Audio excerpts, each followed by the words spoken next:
you imagine if like Dardoch was the most valuable player in the league? You know, That would be sick. It's like Dardoch is our most valuable prospect. Congratulations. Support Dardoch is a different beast, man. He's a different. He's definitely. I didn't say a better beast. I said a different beast. Yeah, he's definitely.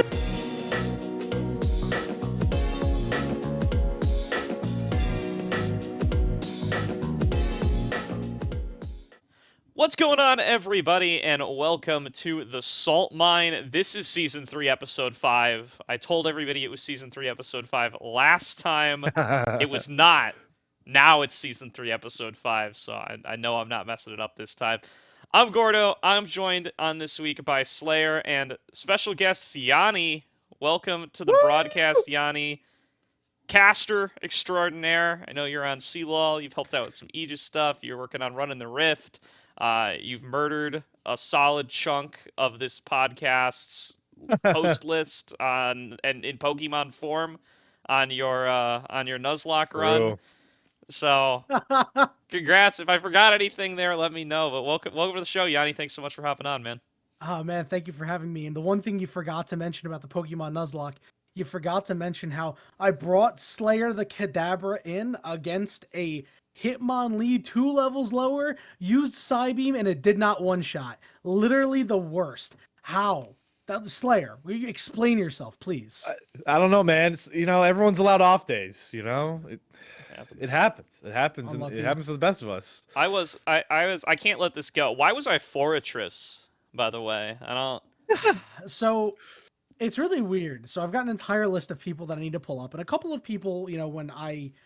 mention that they're on the list, will say like, oh, can you make me X Pokemon? I try to fill the requests as I can, but sometimes I catch a Pokemon and I look at the list and I'm like looking for like 2 or 3 minutes and I'm just like, I don't know why, but the vibe just fits. And just Pineco felt like the vibe for you. I don't know why. It's just, I looked at it and I'm like, this is it. This is my guy. So I was Pineco first. You didn't... Yeah, I see. Okay. No, I didn't catch a straight up Fortress. The ROM hack that I'm playing isn't that crazy. Okay, yeah, I don't know. I haven't played. What you're doing Gen 2, right? I haven't done Gen 2 in a long time, in a hot minute. So good. Yeah, so I do not know what's in there, but fair enough. Just had to interrogate that issue a little bit on the pod. We also have a new pseudo guest this week, which is Aegis Esports in the Aegis Champions League. That's the wrong direction. It's up here. Gonna be up in the corner. You're always flipped. Yeah, going forward. We've talked about Aegis a lot. TDS and I are the primary casters over in the Aegis Champs League. Slayer's come in there a bit before. Plenty of folks who are in and out of this show are on Aegis broadcasts of various sorts. They are looking to start or get podcast coverage for their Aegis Champions League, which is the highest level uncapped league that isn't sponsored by Riot in North America. And we found a way to make those things work together pretty nicely here. So going forward, or at least for now, we're going to take around 15 minutes an episode. Just chat about the Aegis Champions League, talk about some of the upcoming talent. There's going to be a lot of overlap between ACL and NACL qualifiers, so we'll kind of get some de facto NACLQ content in there as a result. Going to be a whole bunch of fun. So shout out to Aegis. Check out the Aegis Champs League every Friday on the Aegis channel. And, thanks to them for sponsoring the show and for hopping on. But, first things first, we're going to talk about some of the NACL action that we got out of week number 5. We've crossed past the halfway threshold here. Somehow. Got more than 50% of the games played already. AoE had their big comeback this week. I think Fear put up some good numbers. Team Liquid starting to look a little bit more on the up and up. Lit starting to look on the down and down. Yep. Let's start off with Player of the Week. We haven't done Player of the Week in forever. So let's just chat about who we think really stood out this past week, who we think was most impressive, and use that as a jumping off point. Yanni, you're the guest. I'd love it if you could lead us off and talk about who you think was the most impressive player in this past week of play. So personally, I got to narrow it down to, 3 players, right? Obviously, I'm going to come up with one. But I thought Wixie had a really, really good week. He was playing on scaling champions, right? So, you know how that goes. Sometimes you're just able to stall out the game, and of course, on a scaling champion, you're going to look much better. I have to defend what I did on Twitter a couple days ago and talk about how I think Scary Jerry is best AD carry in CLol because he's just playing really well in the NACL. Everybody said I was a madman. They thought I was crazy, and he had such a good week 5. Like, he played out of his mind. And then I thought that Roamer had a really good week as well. If I didn't defend Jerry, I would say Roamer, but I have to defend myself. I have to pick Scary Jerry as my player of the week, but I reasonably think it could have went to any of the 3 named players. I think that's fair. Okay. That's a fair argument. It's a little bit of a cop-out to just say 3 players, but I am happy to zero in on, like, I think Wixie in particular, like, really stood out to me. I think that was really interesting, especially, like, so you see their first series up against Lit, and like my instinct there watching that series was, like AoE have like locked in an identity, right? After going 1-2 the first couple of weeks, as like they go Smolder game 1, they go Zeri game 2. Wixie's probably the MVP of both games, at least he is for me. And you're like, okay, like this is now the Wixie scaling team, right? Like they're, the solo lanes might not be as reliable as you'd like. You're not getting all the action out of the top side that we thought this team had potential for, but you know what? They can find a game plan through Breezy and Wixie, and they can play for that, and that's like going to be their identity going forward. And then they do nothing like that in their next series that they play up against Supernova. And it's not to say that they played badly against Supernova, or particularly badly. Like, I don't think they played as well as they played up against Lit by any means, but like they have a really solid game too. I think Rosethorn on the Rel is like really, really impressive. But like Wixie's running through people on the Callista in that game. Like it's a totally different look. And yeah, they just don't go for these kind of scaling picks in general in that entire series. So I'm kind of confused now, more so than I am like, I wanted to come in here and be like, oh, AoE's finally got an identity. We know exactly what this team is going to be like. And I do not feel like we know that. I feel like they're going for like now much more aggressive lanes. Like they play, what did they play in the first game? I know they played Callista game 2. They played Xayah game 3. What did they play? Was it? No, Array had an Ezreal. This is a bad look for me because I personally was going to come on here and talk he played about... Senna Nautilus in game 1. They played Senna Nautilus. They did the double Dorn Senna Naut. Yeah, that's what they did. So very different than the scaling picks we saw up against Lit. Which, I mean, it shouldn't be a criticism, don't get me wrong. Like, it's fine to be able to play multiple styles. It's just weird. It's weird that worked so well for them, and then they just do not go back to it up against Supernova, even though it's like Supernova was not like banning this stuff out. No. Yeah, I mean, this was by far the series that I wanted to talk about the most, and went back and VOD watched. Like, obviously, we all have our methods of watching VODs, and I'm sure all of us would be willing to admit that sometimes we're just spamming that right arrow key, waiting to see when something really happens, and then sometimes you're VOD reviewing and you'll like sit down and watch a whole game. It happens to all of us, especially when you see 2-0s, right? This is definitely the series I watched a lot of, and I just think AoE's success really hinges on their bottom lane too much right now. I think even in the game where you said Rosethorn had a really good Rel game, that game was nuts because the 2 big fights they won was Wixie and Breezy pulling the most heinous Renata Callista ult combos. Like that one where he chucks Breezy into like half of Supernova, and he's ulting mid Callista ult with hostile takeover, wins them a fight. That dive behind the tier 2 turret was because Wixie ran through the tier 2 turret with Breezy in the Callista ult, and then he lands a hostile takeover, the Rel lands. I'm just like, man, if these two can smurf some games, the problem is that's not enough to win against a lot of teams right now, and Supernova being one of them, which kind of leads me to my next point. My player of the week is actually Kenvi. I think Kenvi had a disgusting series against AoE. He had a really good Xin Zhao game where he kind of just facilitated the entire game. He ends up like team high 8 assists. He put everybody in great positions to perform. Shochi's Karma was so annoying to deal with. They came up short, killing that Karma like 3 times in that game. And Kenvi kind of just got unleashed early and let the team plow through. But the real game was that game 3, which is the first time that Kenvi has picked like a true carry damage dealer. That's his first Viego game on the season. He's been playing a ton of Maokai. He's been playing a lot of, Vi Sejuani, and the guy just smurfs him. He's 6-0 by like 22 minutes. He ends like 7-1-7, and it just reminds me like why this guy was picked up by Immortals and why I think he should win Most Valuable Prospect.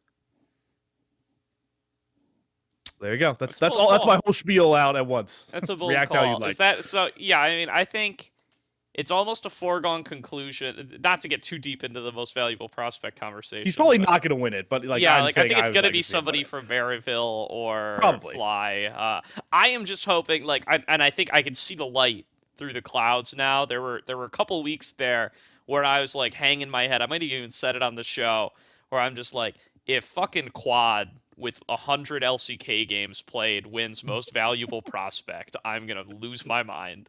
And now I think we're getting past that. I don't think it's I think it's below 50% odds now.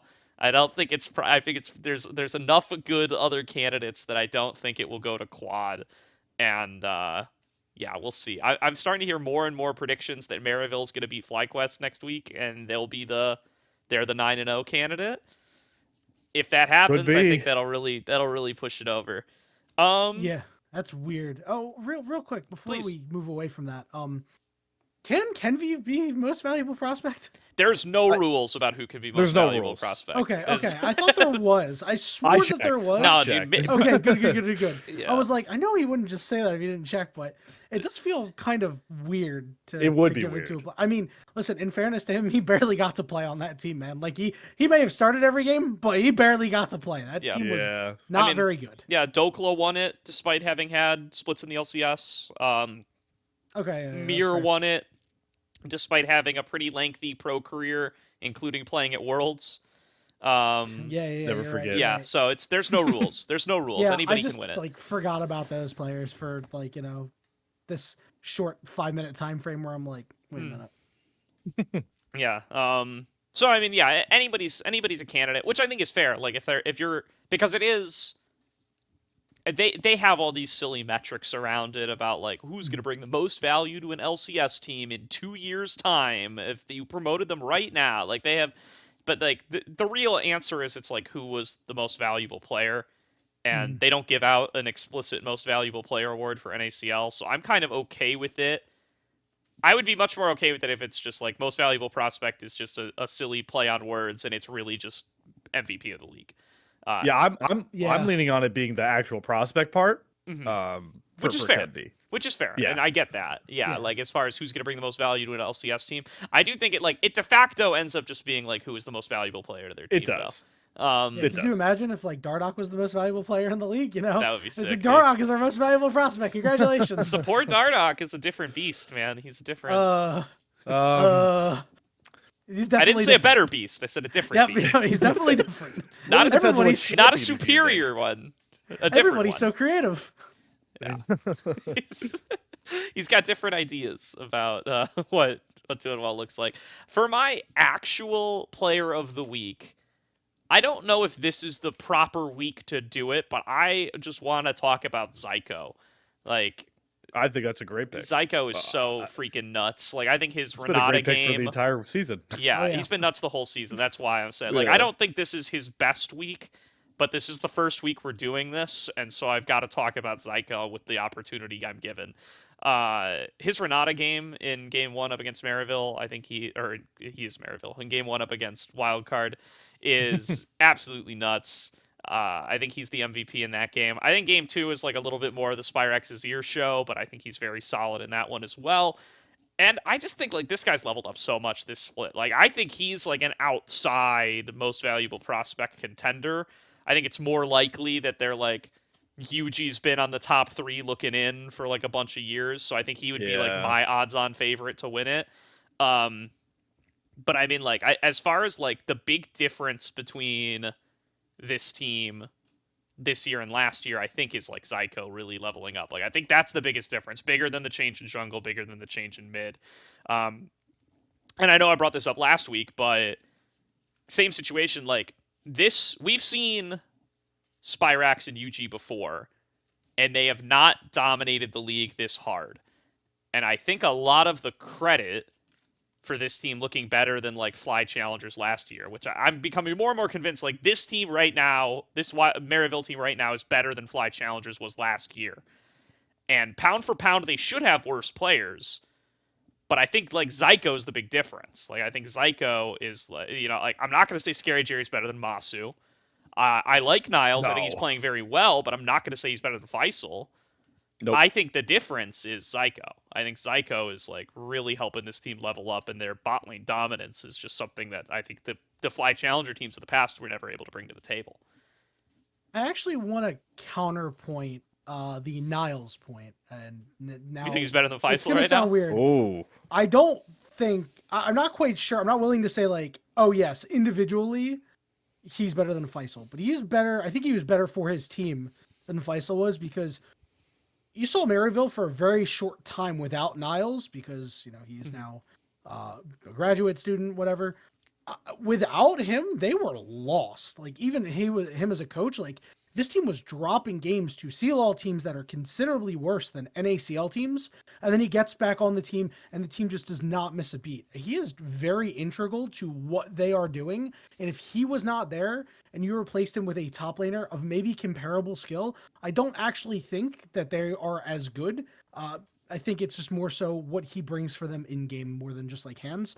So that's why I think that he might actually be more valuable to Maryville than Faisal was to FlyQuest, but maybe not individually better. yeah, that's a base take. I think I would agree. I mean, he's way more integral. Yeah, of course he's. I mean, even in face value, of course he's more integral to that MU team than Faisal was on that stacked Fly Challengers team, right? So well, and he's two-way player coaching now too. He's like he is their coach as well. And it's weird that that shouldn't make so much of a difference in the role he plays on the team, right? Like he was still in a leadership position last year. He was still like the most veteran member of the team. Even though they had a different coach, you would still think he would be that like integral piece. But it's weird how it's like he just knows his role so well, and he's just I give him a lot of credit for getting the team on the same page because he's the coach.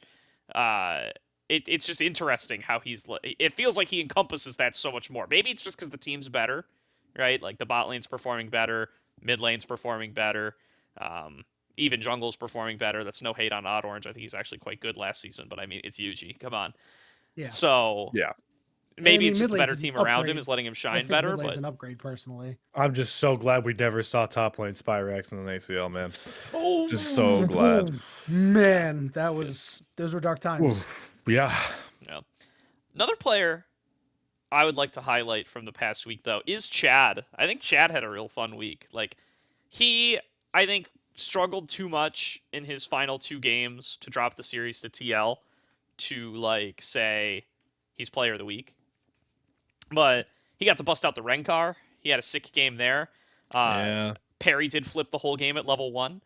And lost the flip. So we're having too many of those flips, by the way. Another week where we have a level 1 flip. We're really gambling these days. But what game was it last week where it was? Was it one of the Wildcard games? There was definitely a FlyQuest game that they lost because they just face checked a bush level 1 and gave up 4 kills. I think that was the one game Wildcard got off FlyQuest. I think it was I think you're right. Because there was a 4 kill first blood level 1 coin flip. Yeah. Happens. But that game aside, I think Chad. Those 2 games aside, really, I think Chad has a very, very pretty week. I think he was pretty good on the Viego. In that miracle game that they win, that they shouldn't have won up against TL. He's a big part of the comeback. Philip and Lens are big parts of the comeback as well. But yeah, like Toasty's feeding his ass off that game, and he's like staying relevant. That's really good. And then I think the whole series up against Disguised, he's super good as well. Like I think he gets to play the Rengar in game 3. Like I said, it's really good there. I think his Maokai is really good in game number 1. He's able to pair up with Toasty and make a lot happen. Yeah, and like this Cincinnati Fear team is already kind of having to like play at a slight disadvantage in that I think Toasty's one of the best. I think Toasty's best champ is Nico, and Nico's disabled. So, yeah, so I think that they're playing with a little bit of a handicap there. I mean, plenty of teams would be playing Nico if they could be, so I don't want to like focus in on it too much. Like Maryville would definitely be playing Nico too if they could. So it's not, it's not like it's only affecting Fear, but also Nico will be fixed. Yeah, for next so week. she'll be re-enabled this upcoming weekend. But given that that's the case, I think everybody on Fear has like been stepping up a lot. Like I think. Yeah, I've been really impressed with Philip too. I think Philip's looked really good. I think Lens has looked really good. I think Dapson's been solid. Like I'm excited for this Fear team coming into the like last couple of weeks. Yeah, they just look like they have firepower against like really good teams, and they are playing a stupid amount of games. They've gone to 3 games in every series they've played. They've played 15 games in 5 series. They're definitely loose. They're definitely, yeah. So I mean, they'll drop games to teams worse than them, but they'll take games off teams better than them, and I think that evens out. I'm excited to watch more of this team. I like this team. They're definitely the sleeper team again, going into potential playoffs again, which is fun. Because when did they end up getting seeded going into summer playoffs? Wasn't it? I guess would be that hard to find. Yeah, I don't remember. Probably like 5 or 6. They must have been under TL, under DSG, under Fly. They were seed 4. They were 4. They were yeah, 4. they were Yeah, 4. they were So seed 4. that's perfect sleeper spot for sure. Yeah. Yep. And they almost beat. And I think they're going to be 4 again, by the way. Yeah. Because it's like Yeah. They're It's probably trending going to that 4 way. again. I mean, they do play. I'm excited. I can't wait for start of week 7. Supernova Fear will be really fun. Yep. That is going to be such a sick. But week. it's also like they're going to Yeah. beat Wildcard and they're going to beat AoE probably. Yeah, so it's a toss up between them and it's like- Supernova. I probably bet they for get me. 5 wins. I bet they're 5 and 4. They at better least. hope they beat Wildcard because Yeah. you can't take them lightly, and it's not like Fear No. like firing on all cylinders, right? They've played a lot of games, and because we just mentioned they played 15 games. They're not very cleanly winning their series, so when you open the door to be able to lose a series by 1 game potentially, True. that is super risky and can really put you in a difficult spot. Yeah. But yeah, It can. I can agree with that team being big sleeper. I know you highlighted Philip and like big reason for the comeback. Philip, with that Gragas ultimate and that last fight, just if you were to have a compilation of like game-winning ultimates, that's got to be on there. Like that was the sickest ultimate.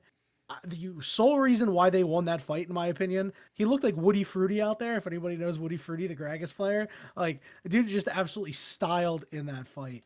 Yeah. So I want to make sure he gets his flowers, and credit to Toasty because not only we already mentioned not able to play his best champion for the last couple of weeks, but young kid fresh on the NACL, right? He's got some really stiff competition that he's going up against, and he's holding down the fort. I wouldn't say he's like, my God, he's playing so great or anything like that, but he is playing, I think, better than what expectations might have been. I agree with that. And he's like the thing, like I appreciate that nobody at this level, like nobody who's a fan of NACL, or at least very few of them, ever feels like they're doing like age math. Like very few people are like, oh, he's X age, so he's too old, or he's X age, so that means he's young, and that means he's gonna get better. Like especially when these guys are at such different levels of experience. But Toasty's the youngest player in the league. I'm pretty sure, and the fact that he's like, I think he's, especially compared to the other young mid laners, like, and I say young as in career length, like Messages and Onat, and like those guys that are, and even like Young, who's still relatively new to the scene compared to some of the more veteran guys. Shochi too, yeah. Like all these guys, like I think he just looks, I think he might look best of the bunch. Shochi's hard to tell because I think he works very well with Kenvi, but I think individually he's been disappointing me this split. Really? Yeah. I think he got a little blasted by Roamer. I think he got a little blasted by Quad. Maybe it's just because those are really fresh in my memory because those have been like their 2 most recent series, if I'm not mistaken. Tough matchups. Yeah, my take that I was going to get to later is that I think we're seeing a very different Shochi this year, purely on champ picks, which is... And my point that I would use to counter not necessarily counter, I agree that he did lose. He's playing a lot of supportive mid laners in this Supernova comp, which, lends itself to occasionally dying in lane or losing lane. Like he's played like one of the games I think you're referring to is Yeah. he He played hasn't an played Annie quad game. yet, by the way, so I must be thinking of him getting blasted Yeah. by someone else. He had a rough lane against Roamer's Akali, but he had to play Annie. So it's like Annie into Akali, like what's supposed to happen, right? Oof. Yeah, oof is true. And he's been playing like I love that he's breaking out the ADTF, by the way, which is still busted. Yeah. That's fun. He's playing Karma a bunch, so To enable like if we Ken compare V, that, yeah, like yeah, he's working to And enable Ken V a lot. yeah, and if we compare that to what he was playing like last year when this dude was breaking out like Katarina, Tryndamere mid, Zed, it's like I'm definitely a big Shochi fan. I think, yes, he has lost lane a bit more often than we expected last season, but the fact that he is arguably playing a completely different system type of a mid laner, and the team is successful. I don't know. I'm higher on the Shochi stocks because of it, but I could see like where you could be like, oh, this is not what the Shochi I expected, because it isn't. I also think it's like I'm thinking like game 2 against AoE. I feel like he was like he had the rock, no pun intended, on the Talia a lot, and like he's just irresponsible with that lead. He is just yeah, that's true. He walks in and he dies a lot. That's Shochi though, isn't that? Like, that is Shochi a little bit. And then I think it's also like that gets contrasted against like Onat plays his best game of the season so far in that game as well, in the Oriana, where he's just like he's dancing Onat Oriana. around. Yeah, he's like dancing around, dodging skills from like 4 different players all at once to buy time for his team to collapse, and like that gets AoE the win. Like that's a huge game for Onat. So I think like that contrast between like Onat clutching up and dodging everything and like being able to like be there for his team, and Shochi just inching away the lead, man. He was like 6-2 at one point. He ends 6-7. Like that was a rough game for my boy. But I also am a big Shochi fan coming in from last season, so I hope to see more from him. But I mean, he's doing pretty well. I mean, if we're comparing it to team result, he's on a good team. It's fine. It's so solid. I really paid it. Champion was so weird though. It really He's on a good team. And as we've learned, it all gets forgiven if you win the split. If you win the split, that means you, in 90% of the community's eyes, you have the best prospect in every position. So yeah, true. Yeah, that's workable. I don't know. I just remember from last week's episode, TDS threw out the take about that he could see Supernova winning it, or he likes Supernova winning the whole thing. Or I guess he was. I think in TDS's mind that was some sort of dark horse pick. Because we also that same episode we had the conversation of nobody's beating FLYC challengers that we have every week. So but I really paid attention to them because I remember I was like, you know what, TDS, I like that a lot, and I still backing it. I still think they're the dark horse pick. I think they're like a distant third. A dark horse compared to what we're tiering FLYC challengers. Like I think I'm trying to say. I mean, I don't know, man. They've got 1 less win and 2 more losses than them. Like, yeah, I mean, standings wise, it's not. That's just obviously that's just standings, right? But I mean, no, that's fair. One of the really interesting things is that they still have to play FLYC challengers, right? So last week, that's really gonna be a pretty good litmus test. They have a couple of softballs coming up. I'm going to be quite honest. It's not until that week 8, that game against FLYC challengers, that things get super difficult for them. The most difficult opponent they face is Cincinnati Fear, which I think they can beat. So TDS might be onto something here.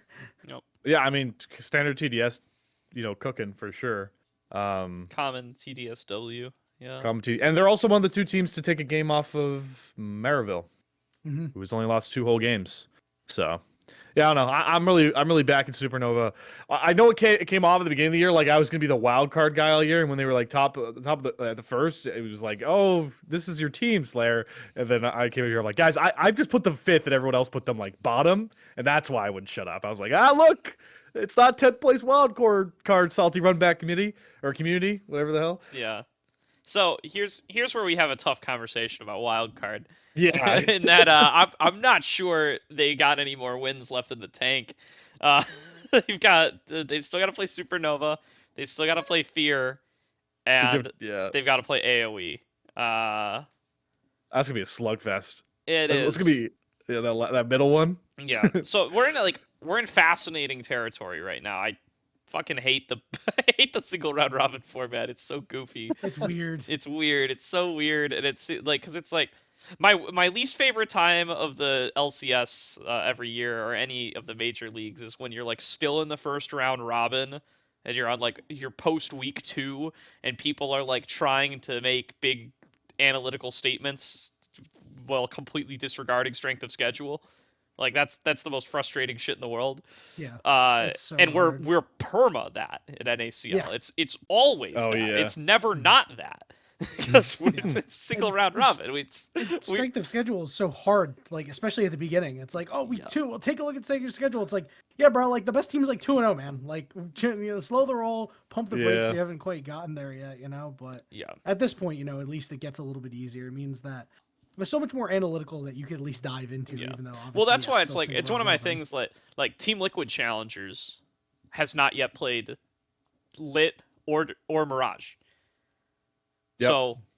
Is this team really that bad? Or Same with Disguised Toast, by the way. We'll find GSG out. is also, they play Lit and Mirage in the same week. So like how much can you Exactly. really be like, so they're it's like, terrible? It's like, they're more. I think they're they're obviously not top of the pack. I think they're more middle of the pack, but I do think they are more middle of the pack still. But we'll see. I mean, I think Disguise is kind of its own argument as well. But the thing to look at in this, like, you got to break the 3-win barrier. Like, I'm really excited this coming week to see who of these bottom 6 teams can break the 3-win barrier. Because I think your 3rd win and you're safe. Like, there's so many teams sitting here in 2-4, 2-3, 1-4, 1-5 territory that, like, if you just get that 3rd win, I don't think there's a world where you get relegated anymore.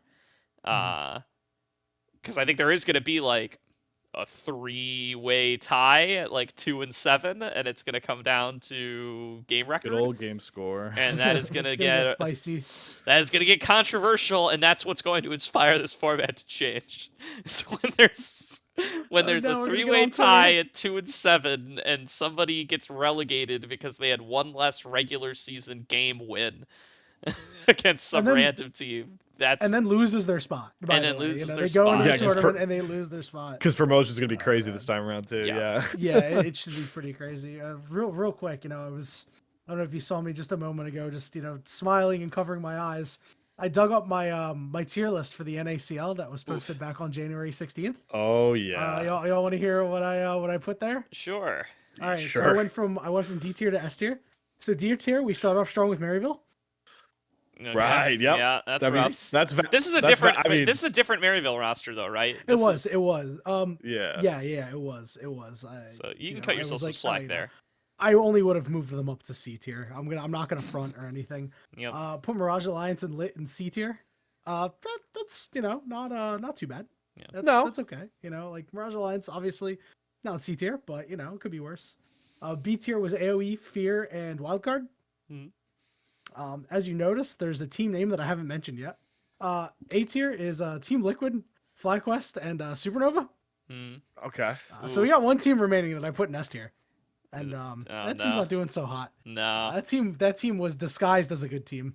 It was Yeah. actually just a bad team apparently. I think their roster's still great. I don't know what's going on with them. Like I'm actually just like speechless. I look at this team and I'm like, how could this team be bad? And I watch them play and I'm like, oh, never mind, I figured it out. It's rough. It's rough. It's rough. That's rough for sure. It feels like they just can't win any lanes. And maybe that's just reductive, but maybe it's not. Like, I don't know. It's like Tenacity is picking all these wild carry picks and is not really winning lane. Young has never really been a slam lane guy. He's been like he can go even, or he can even eke out a little lead, but he's not gonna like push that lead. And Manui's not the biggest laner either. I would have maybe expected Poom to like help him out a little bit, but feels like they're not great in the 2v2. And then it's like Perry just has nothing to play through, and I feel like that's such a change of pace from when he had Faisal Phillip in the top lane and Shochi in the mid lane. Yeah, dude, it's rough. It's tough. It's the same conversation for me that we had last week, which is kind of what you just said, which is like they rely so much on one of Tenacity and Young to win a lane and buy time for Manui, whatever scale pick he picks that's relying on him sitting back, and it just has it has worked in like 20% of their games. Oh, hey, Yeah. look, they've won 25% of their actual games. Crazy. Yeah. No way. No way. Oh, yeah. That's a rough one. Like getting over that 2-win hump is going to make a big difference for whoever is able to do it. So, and keep your eyes on matches like TL versus Mirage. I think it's going to be important. Yeah, I mean, Wildcard Fear, if they can manage to turn things back around. Like, there's going to be some matches this week. Like, MU Fly Challengers is going to be the big highlight this week, of course. Yeah, keep your eyes on some of these matches with, like, these 2-win teams. See if they're able to eke out anything in there. Like, I think this is the week where TL breaks the 3-win barrier, and then I stop worrying about them. I think they're, like, the only one who's going to do it, though. I think other than that, it's going to be top 4 teams beating up on lower-tier teams for all the 5 other matches. And we're going to have the same conversation coming into Week 7. Well, that Week 7 conversation would be pretty interesting. It'll be fun. I think that, not to look too far ahead and to, take some talking points away from a future episode, but that Mirage versus Disguise game is actually going to be kind of important. Mirage, guys, Lit Disguise, Wildcard AoE, like all 3 of those matches are going to be... Yeah. Your life's on the line. Time, because you lose that game, if you're Mirage or Disguise, like you're pretty much out, right? Like you're now fighting for your life. You are like almost guaranteed to fight for your life. Yeah. Start scouting Winthrop, buddy. Or I think give up on scouting Winthrop, try to scout the other 3 teams, right? And be like, all right, let's get. I don't know. With some of these upcoming OQ teams, look like they might be pretty good. We can't. I'll tell you what. OQ2 going to be much stronger than OQ1 in my opinion. Yeah, that'd be crazy. There's definitely a few players coming out of the woodwork. By the time this drops, the reveal show will have been yesterday. So go check out the reveal show if you haven't already. Absolutely. But based on what we are hearing around here about some of the players and some of the teams that are coming into OQ2, it's going to be a spicy one. Let's chat. Going to be good. Let's focus in on next week a little bit. Let's get some predictions in for Maryville versus Fly Challengers. Where are we at on Maryville Fly Challengers? Somebody's going 6-0. These guys have exactly the same series win rate at 5-0. They have exactly the same game win rate at 10-2. I'm so confident it's FLYC.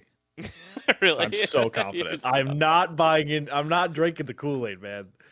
It's gonna go 3 just because it has to. I hope it goes 3. Even though I think it's gonna be FLYC, I hope it goes 3.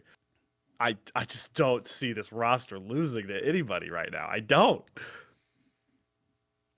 And I know Yanni's smiling over there. He's about to say the opposite of what I'm saying, and I'm fine with it. I'm not trying to be a contrarian, but I don't know, man. Way more fun to be a contrarian. So no.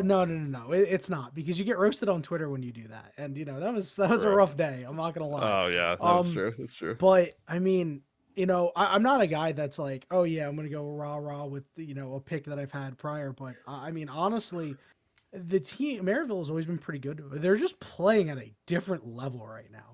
I don't know what they've done to unlock this higher level. They have all ascended to like a higher plane of League of Legends, I have to go with them, right? I don't know. I think the big thing is actually going to be mid lane for that series. I'm really interested because if Spearaxe can like just edge out Quad, I think that could actually put Maryville over the top.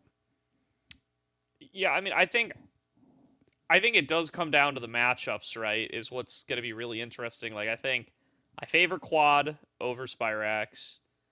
I favor Surdy over Niles. All right, so we're keeping your agenda going. I was like, does Gordo say he goes against his Golden Child? Niles. Can't go against Surdy. Yeah. Never. Kidding me? No. Surdy's no. Surdy's in that MVP conversation too, by the way. Jet's the man, as he should be. Oh, 100% he is. Yeah. He's so freaking good. So it's like I favor those 2 lanes. So like the question is like how can a Surdy or a Quad like completely take over lane against these guys? Like, I consider them, the better players in the matchup, but that doesn't mean that you're getting solo kills and going up 50 CS and like the whole game's about you because of that. It might be a much smaller impact than that, where I think like Maryville could come out ahead in the team play. The other thing is I think it might actually be the opposite in the bottom lane. Like, I'm kind of on the Scary Jerry Zyko train, man. Like, I think these guys could take it to Sajet and Chime. I really do, based on what we've gotten to see out of them. if they get one of their like aggressive bot lane drafts, if they get to play, I think their Draven lanes are really good, although those may be a little bit ego-y, but if they get to play their Lucian enchanters, if they get to play their like aggressive Varus lanes, I think they could really take it to them. I think they really can. I believe they can too. I just think that FlyQuest has already shown that they can be successful weak siding Sajed and Chime and having Surdy and Quad carry over. And it is true that Sajed, his most proficient champions are arguably most effective once scaling has happened. We already saw what happened when he got Vayne. So I don't know. I think they have the recipe of success. But I do back, even if I am backing FlyQuest challengers. I think Zyko and Scary Jerry, I can't believe I'm saying it, are actually the advantageous lane up against Chime and Sajed, which I hate to say as I love Chime so much, but 2 months ago, like people would be like, dude, "What is this guy talking about? What is this guy talking about?" It's man? so crazy. Bonfire hasn't been back on the show, but Bonfire had some harsh fucking words about Scary Jerry and Psycho in the preseason episode. He's not wrong. He wasn't wrong though. I know, that's the crazy thing. Yeah, like Scary Jerry, I don't know what has happened, but he just has made a complete 180 because this was a guy who when he made that great run with Converse, everybody was like, this guy's a stud. And then afterward with Maryville, and things were like fine, but not fantastic. It's like, okay, maybe Scary Jerry's just a floor raiser, Slayer. You might just be a Doc Rivers. But as it turns out, shake his head. But as it turns out, whatever has happened here in this NACL season has just been a huge boon to him. Sure, everybody can say, oh, well, the team's playing really well around him. Well, sure, he's still got to play the games and he's still got to play well. And that's what he's been doing. So, credit to that entire organization because, if any of their players were not playing at the level that they were at, they would not be undefeated. Yeah. And I love that you say that, Yanni, because I said the same thing last week, but I'm going to say it again because I'm becoming more and more convinced of it. On those Converse days, when Scary Jerry was popping off and getting crazy Ezreal highlights in lane, his support was Rox908, who is a really good player and like a kind of like aggressive kind of lane focused support. And I think if you had asked me 6 months ago, I would have said a better support than Zyko. So now I think a lot of it, Zyko has like really stepped up and is a far better laner than he was last year. And I think that's like unlocked Scary Jerry to look more like the Converse form. So yeah, I mean, I think it comes back to Zyko. Like, I think he should be the big story here. I think he allows Scary Jerry to be a bigger story as well. But yeah, I mean, that whole story is crazy. Like week 1 of NACL, we were all cast in OQ Swiss, so I assume all of us were watching VODs. So I wasn't watching NACL live week 1, but I got a DM while I was casting a Swiss series. And a friend of mine who does not really watch NACL, he just DM'd me and he just went, Scary Jerry's next up. And I'm like, what are you talking about, man? Like, it's like a first NACL game this guy's ever watched. And he's like, dude, this Scary Jerry guy's insane. And I'm like, what are you talking about? What is going on in these games right now that I'm not watching? And now 5 weeks later, I'm like, you know what? He was right. He was the first one. He was the first one on the train.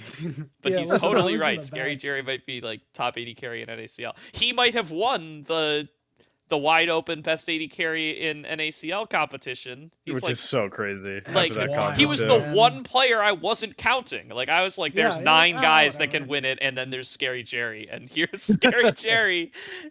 I think he's got it. Like I think he's my pick right now. If I had to pick tomorrow who's best 80 carry in NACL, I might pick Scary Jerry. I literally left 8. I said 8, and my 2 out were Manui and Scary Jerry. So that's fair. Wow, I mean, what a split! What a split! It's great. This is a really great story, by the way, for NACL, right? Like, this is the university team, full students and stuff like that. No, it's not just collegiate, but also, this is massive. That it can. I think that not to get too deep into the like, what purpose does CLol serve, right? Mm-hmm. But I think it's really great that it can be a pipeline, right? Like you can have a really good collegiate team perform really well in the NACL and be like, yeah, you know what? This is viable. You can go to school, you can get your education, you can play on a really good collegiate team. You could make it into the NACL And then, it just turns out you just smurf the entire season. And then, a team wants to pick you up and it's like, cool, you got a good chunk of your education done. You can put it on pause. You can choose to continue it. You can do whatever you want. It creates more options for League of Legends players in a system that left you with very little options prior. I agree. And we could be, it's not unthinkable. Like, I think it's likely there's 2 collegiate teams in NACL in summer. I've been saying all season long that Winthrop is coming. It's not impossible that there's 3 either. No, it's not. Is there already 2? You wouldn't really care. There's already, I mean, I'm not even counting Wildcard, but okay. you could, you could definitely make the argument that Wildcard is too, 4/5 at least. But I mean, like, I think there will probably be 2. Like, Winthrop will probably be in the league, and once Winthrop gets in, by the way, I think Winthrop will stay there. Like, I think Artemis is like a very good coach. I think he will be able to cycle in like players as players graduate and stuff and be very, very good for a long time. I think he'll be like Maryville. And I think it's like, it's not it's not any more far-fetched than the fact that Lit made it last split. Like, I think Ole Miss making it is the same level. Yeah, like Ole Miss making it is not crazier than Lit making it. Like, I don't think it's likely, but I don't think it's crazier. I don't actually agree with that. I really don't. Really? Like, Lit shouldn't have even been in the promotion tournament, bro, man. It was supposed to be native gaming. Bro, have you watched Ole Miss play League of Legends, dude? Yeah, I get it. Bro, but... like, bro, that team is either, if they had a theme song, it would just be "Hot and Cold" by Katy Perry. Let's be honest. But you just need to be hot for a little while. That's all you need. I mean, that's what Lit did. I'm willing to give them they have the ability to endear cold exactly. I think that's Lit exactly has what shown Lit a modicum of consistency. Come on, like Ole Miss has shown me like no consistency, and I love them. Colomer is a friend. I think Sugar was a fantastic player. I really think their players are pretty good. And I love Icelandic Hero too. I love KJ, but like. The team's just it's not it's likely. got the consistency of baby shit. Like, come on. It's not likely, but I think it's like not. Yeah, I don't know. I think it's like, and maybe this is like revisionist. I think it's possible. Lit, but yeah, like I just want to say it's possible. That's what I'm saying. Yeah, I mean, well, I think it's like they're already the format already so much favors teams that already got top 4, and they already got top 4. So I think it's like it's very easy to like, even with their inconsistencies, to like stumble over yourself and just make top 4 again, and now you're in the promotion tournament. And if you make it to the promotion tournament, I mean, anything can happen. You just gotta win like 2 best of 5s. You're hot and you're hot. You're yes and you're yes. You just got to be hot for 2 BO5s. You just got to win like 6 games. Quoting the song. Starts quoting the song. You just it's like, you know what? Yeah, this is what you get with me, man. Like, I'm sold. I'm sold. Don't get me wrong. I'm sold. And then it's like, well, and then the other question is like, who are your opponents, right? Is it like, oh yeah, like, is Team Liquid gonna, are you gonna have to play against the DSG guys? Then I think I'm getting a little worried, right? Like, am I gonna I don't know how Ole Miss does against like DSG, but I don't know a lot of teams. But are they gonna get to play against like Mirage? Like, I think Ole Miss into Mirage, like, I think that's that might be an Ole Miss favored matchup. Like, Mirage Alliance's bot lane in lane. Abysmal. Like, Rhino and Shogo will slaughter them. Oh yeah, it won't be close. Well, there you go. I mean, like, that's the most likely competition for them to face. Like, Mirage is in last right now. Competition, and that's the problem for them. Yeah, I think those are players that can definitely rise to the occasion, but when they play against, teams that are eerily similar to them in skill level, they just, they either get so far behind and then they can't come back, or they get so far ahead and they throw. I don't know. It's a pretty big problem. But speaking of, you mentioned Disguise. I don't know if any of the teams match up against Disguise that particularly well. Not to like look super far ahead. I don't even if they stay where they're at, I don't necessarily think they drop out. I think it would only be a 1-team promotion this time around. I don't think Disguise stays where they're at. I think the relegation teams will be Mirage and Wildcard. Yeah. I think Disguise is guaranteed 3 wins. Wildcard could certainly drop out for sure. Like, I don't think Wildcard wins any more series. I think they're going to be 2-7. Yeah. I think they'll be 3-6, but that's on brand for where I put them. What, you think they'll be AOE? Yeah, I think they'll beat AoE. I'm But gonna call it that's right now. that's been my Sorry to takes cut all you year. off. Go ahead. I think they're gonna beat Fear. You're gonna be Fear. I think Okay. they are gonna beat Fear. I'll tell you Okay. something. I think it's going to 3 games. I'll tell you that much. If it doesn't go It's to Fear. 3 games, it'd be a disappointment. I think the weirdest timeline would be if Wildcard 2-0s them, right? Like it's like, it's a little strange. No, I think it's going to 3 games, and I think that's going to be what undoes Fear. They're going to drop a game, and then, we all know how great the best of 1 format is through OQs, and you know that sometimes any team can win. And when you're fighting a best of 1, any team can truly win, especially at the NACL level. So I don't know. That's my line of thinking as to why Cincinnati Fear just leaves the door open and Wildcard just accidentally falls in. We'll see. If Wildcard gets that 3rd win, I think they're probably safe, and I think then it might be Lit that gets the boot. We'll have to see. Oh. I still think I could see AoE falling out. I could see AoE falling out too. It could happen. Throwing that one out Although there, it's too. worth pointing out, True. AoE has the most wins out of all the 2-win teams, Yeah, that's true. and that's with 1 fewer series played than most of them. Yeah. They still got 2 wins though. Well, they have Yeah. 2 series wins, but they have 7 game wins. So if we end up in a multi-way tie at 2 and 7, of AoE is probably going to be favored because they're a 2-win team that's 7 and 6, whereas like Lit is a 2-win team that's 5 and 9, and Yeah, they'd have to Wildcard really- is a That can 2-win flip team quick. that's 6 and 8. But yeah, I don't think that's gonna happen. I think AoE probably sticks in there. Yeah, I think they'll hold on. Wow. Well, I'm that's sure. a lot of NACL. I think we could get into ACL time here. Hell yeah. Yeah. Sure. I'm down to do that. ACL, yeah. Yeah. bad. Well, let's do That it. was Screw bad. it. Screw it. We're free. We're free. And we're free to do our sponsor obligations. So we're actually kind of the opposite of free.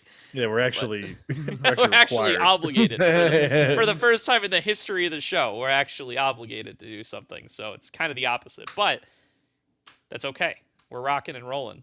And I'm kind of down to talk about ACL. Like we haven't. The closest thing to talking about ACL I've gotten to do is I got to do the draw show where I talk for like 2 minutes hyping up all the teams with FLYC and PVS sharing their takes as well. So this is now my comfort zone where I get to babble about ACL teams. So for those who don't know, the Aegis Champions League is 28 teams. This split it was open application, narrowed down to 28 teams. They were power ranked by a seeding committee. And then drawn into. I was on that. I was on that as well. Yeah. And then, see, Yanni, you're not. You and My your takes are too NACLQ bad. committee. You're not the Yeah. only ones in town anymore. My takes are apparently too bad, I don't know what to tell you. Yeah. So there are 4 teams of 7 groups. They will play against each other in 7 weeks of round robin competition. They will play all 6 other teams in their group once. They will play cross group matches against a team in the same kind of tier as them once. That will serve as tiebreakers once it comes time for playoffs. And then the top 16 teams, so the top 4 teams in each group, will go on to a double elimination bracket. So let's go group by group. Let's chat about the various groups as we get in there. I'm just going to go through the team names. I'm not going to go through the team rosters. You can check out the rosters on the sheet that's publicly available. It's through the Aegis Discord. It'll be around on Twitter and stuff as well. Join the It's Discord also it's on the wiki. I'm almost entirely. I think Quest has come through. Yes. Let me go and see. Quest is really, really good about that. And while you're checking that out, Not I up do wanna yet, shout but out- hopefully will be up soon. I do want to shout out Aegis. So last night, I was just chilling with Rare Adam and Nicole, and we were going through a bunch of past tier 3 leagues and stuff like that, and how it seemed the ecosystem at the time for tier 3 was a much more supportive at the time, back 2020, 2021. And it took like a really sharp nosedive, and Aegis, it serves a really, really important purpose in the ecosystem to have this uncapped league, to have some of these players who are relative unknowns get more experience against teams and players that have been established. Are going to get to talk about some teams like UCI is in here, right? Some of these are established players, guys like Mike Young, who was an ex-pro and things like that. That is super important to have in the ecosystem, to have new players come in, like a guy like Season of Leaves, for example, who's like 14, right? Like playing 13, against I think. 13, playing against really experienced players. It's so important to have that. And I wish we had more. And I, not just because it's a sponsored segment, but I want to thank them for having this because it breathes more life into Tier 3 North American League of Legends where it solely needs it. Yeah, I mean, super well said. They are the pioneers of whatever. They're gonna pioneer Tier 3 out of the Dark Age. I mean, we're still in it. They're gonna be the ones to pioneer. And we're gonna help. We're gonna help. But like from a tournament organized standpoint, they are the pioneers. So yeah, I mean, and that's coming from the two guys that have worked at Aegis the least amount of time. Gordo hasn't even said anything. He's the one casting for ACL. And yeah, I feel weirder. I feel like weirder expressing gratitude when I've been a little more directly involved. But no, I mean the TOs over there are fantastic. Like FLYC's done such a great job shepherding this league. IR's done a great job of like growing the Aegis brand and like getting it to where it is today. Like those guys deserve all the credit in the world. Everybody who works at Aegis, beyond the casters especially, deserves all the credit in the world. TDS and I kind of just show up and give our thoughts when asked and stuff, obviously. But I just also want to say that like it's crazy. I don't know what the takeaway of this is, but it is like as much great work has gone into it. It's crazy that it kind of just took some luck too, like at the end of the last split. Like it's just it always does, right? Yeah, like it's like so like comparing this winter split to the 2023 winter split. Oh my god. Yeah, like it is night and day. Like like the best team by far in 2023 winter was California Irvine. They took first handedly with the exact same roster that they are now like not even an S tier team in this league with. That's just how it is. Like it just blew up in fall last year. Shout out to Ride It and Whooply and whoever made the call to let NACL players participate. Like that made a huge difference. Huge. Oh yeah. Yeah, and it's massive. And after that last split happened, like we're in it now, baby. Now just like all the great teams sign up. So good stuff. Great place to be. But yeah, let's get through each group. I'll list off the teams. We can make reference to who the players are, it kind of in passing. But I won't post the full rosters. Go check out the Aegis sheet for that. Mm-hmm. I'll put a link to the Aegis sheet in the description. That's probably the best way to do this. Good call. So if people want to go check out the rosters and keep tabs on the league, they're welcome to do that. At the time this video drops, first broadcast will be tonight. I will get to what that game is going to be soon. It'll have been announced by now, but that's going to be a hype one. So starting off in the Demacia group, we've got Team Fish Taco, Cerulean's Kittens, Abandoned Kittens, 2 Kittens teams in this group, Interstellar Yappers, Gravity, Next Level Esports, and Shaboing Boing Esports. These are... Oh, we got some great teams in that one. So this is the draw here. This is an interesting one, especially because there's been a couple of roster changes since it originally happened. But I think a team immediately to take a look at here is going to be the Abandoned Kittens, especially with the roster changes that they come in with compared to their NACL qualifier run, because they're still the core of solidified Low Jazz, Devin, Phantom Star in top jungle, 80 carry and bot. But they got Samakin in mid lane. He's ditching his Aporia homies to come play for Abandoned Kittens in ACL. So that's an exciting team here. Oh yeah. That has to contend with, being a top team in the Demacia division, right? I mean, I'd probably pencil them in second just immediately after looking at TFT's roster. Mm-hmm. But they will certainly be able to give Team Fish Taco a run for their money in a couple of games. Yeah, and Team Fish Taco, by the way, so we've got the new Team Fish Taco roster on ACL. That's already in the ACL sheet. They have brought in Tony Top in the top lane and Amazo in the jungle, who is also Wallflower, who is also iconic, who is also what was he? He was Zaun for like a week once upon a time. Ex-Maryville jungler, that guy. So this is now just TikTok Tony Top. This is TikTok Tony Top from top to bottom. So that team I With think a you real gotta orc. pencil in first. Team Fish Tony top. Yeah, that's how Team it Fish Tony is. top. Yeah, no, I want to pencil them in first. I think the Kitten Wars are going to be a great story of the ACL this season because I am higher on the other Kittens squad in this division.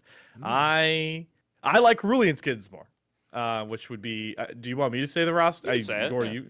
It's Porsche, Frost Forest, Zhao Danny, Enthralled, and then Cerulean, which Whose current screen name, by the way, is Ass Blaster 79. I mean, come on. It's League of Legends high elo players. You're gonna get one of these names. Jesus, guys. I miss her. You know. Yeah, I miss hers. Yeah. I No, miss her. listen. Am I a bit biased because I have a special place in my heart for some of these players? Yes, but it's still less fun if you don't pick certain teams that way. So I'm a very very big Zhao Danny fan. He's been in the UCI system for a bit. I know he's ACL technically royalty at this point. He's made ACL some royalty. deep ACL runs. Yeah, he's made deep. He's also, he's in the UCI system because I believe he's been backing up. I know the UCI didn't have a JV team this split, But he's been on it when there has been one. Yeah. Yeah, he's been backing up Cinnamon Bread for his entire time there. Enthralled is an AD that I think a lot of people going into OQs had pretty high. I think a lot of people talked about him as like kind of the premier guy on that Polestar roster. And then Porsche, you obviously know Porsche, who's made some deep runs with an org I'm not even going to air the name of. Yeah, so I really like Cerulean's Kittens. Shout out Zhao Danny if he's listening. He probably won't be, but I think the Kitten Wars is gonna be really fun. I think when those two teams play, it's gonna be awesome. But I still have TFT first, by the way. I'm not getting that crazy. No, that's not too surprising. Yeah, those are gonna be good games. I gotta be honest though, I was really high on Enthralled. Talked with a lot of coaches, watched a lot of tape. I'm not as high on Enthralled as I once was, and I still think he's really, really good.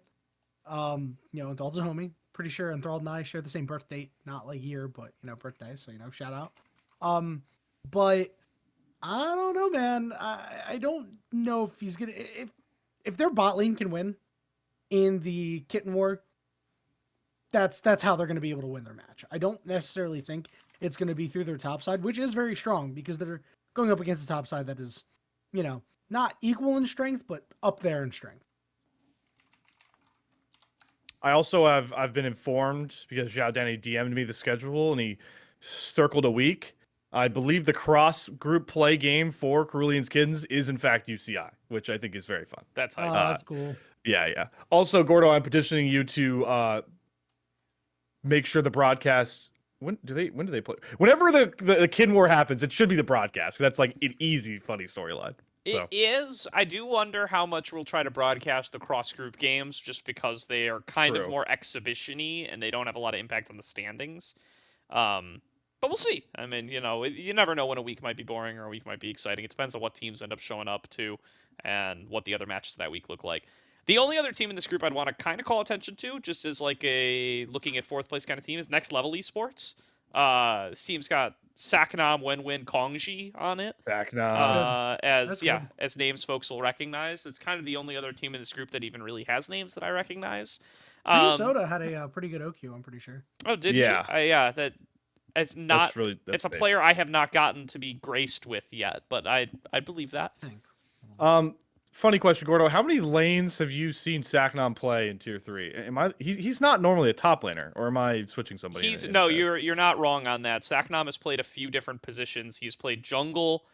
He played top on Gravity Galaxy last ACL split. Yes. And then he in OQs he was support for Gravity. Yeah, so he's just yeah, he's played some jungle in his time too. He plays support for Purdue as well. So my man plays some different roles. He gets around. Yes, the classic support to top lane pipeline. We all know him This is like a Steel City Warrior kind of. That's just the straight resume. The straight pipeline. Yeah, I don't know. He's done well before. So sure. Yeah. Which Steel City Warrior are you referring to? I guess we'll get to that later. The real one, the one that isn't low jazz. Yeah. I don't know. We gotta pass some kind of rule with low jazz that makes him use his real fucking name. Please, man. Like this guy's like pretty. Like here's the problem with that too. I'm gonna just go on a very short rant. because I've had this talk with a lot of, again, coaches, people who are, in positions of power at like universities and stuff. Like your name is your brand.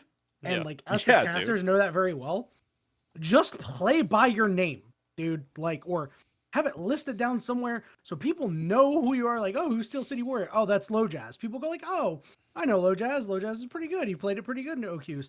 But if you just go by Steel City Warrior, nobody asks. People are going to be like, that Steel City Warrior guy's pretty good, but I can't find anything on him. Like, come on, guys, please. Yeah. The crazy thing about Ben Guy, too, and that's why I'm keeping a close eye on this Abandoned Kittens roster. For Ben Guy, Low Jazz, it's all the same dude. See? Yeah. Yippee yoo-hoo yaha. You've seen him around. Hide on cum. Shout out the one that was only on a roster sheet, but never actually. Because we thought that was what his name was going to be for RCL, and then it was Yippee Yoo Ya. And we're like, okay, thank God. We don't have to ignore his username completely. Yeah, I don't know what it is about. Like, he's never super high rank, at least never when I see his accounts. But dude just shows up in comp. I don't know. I don't know what he brings to teams, but he just has this like presence in pre-made comp games where he can just like. I don't know. He's just unpredictable in the jungle. He could be really fucking aggressive. He's always up in the enemy jungle. He's always making ganks happen. He's just good. Like, I don't know. I'm always impressed by him when he rolls up with this squad. He's like been playing with Hope/Devon and Phantom Star and Solidified and stuff for multiple seasons now. So yeah, I don't know. I'm excited for this team. I think this team will be good, and yeah, it'll be a lot of fun. That was a long dive into the Demacia group, but that's fine. It's cool to talk about a lot of teams. Let's get into the Noxus group a little bit. So this one, Morningstar White, the talk of the town lately. UCI Varsity, 5 seasons, Kosa Gamers, the Wiglets, Vespa, and Novasphere Gaming. First things first here. Do you want to say week 1 matchup, Morningstar White versus UCI Varsity? Hashtag let Usion play. That's the featured match of week 1. So tune in. This is dropping Friday morning, so that means it's happening tonight. Friday night, ACL.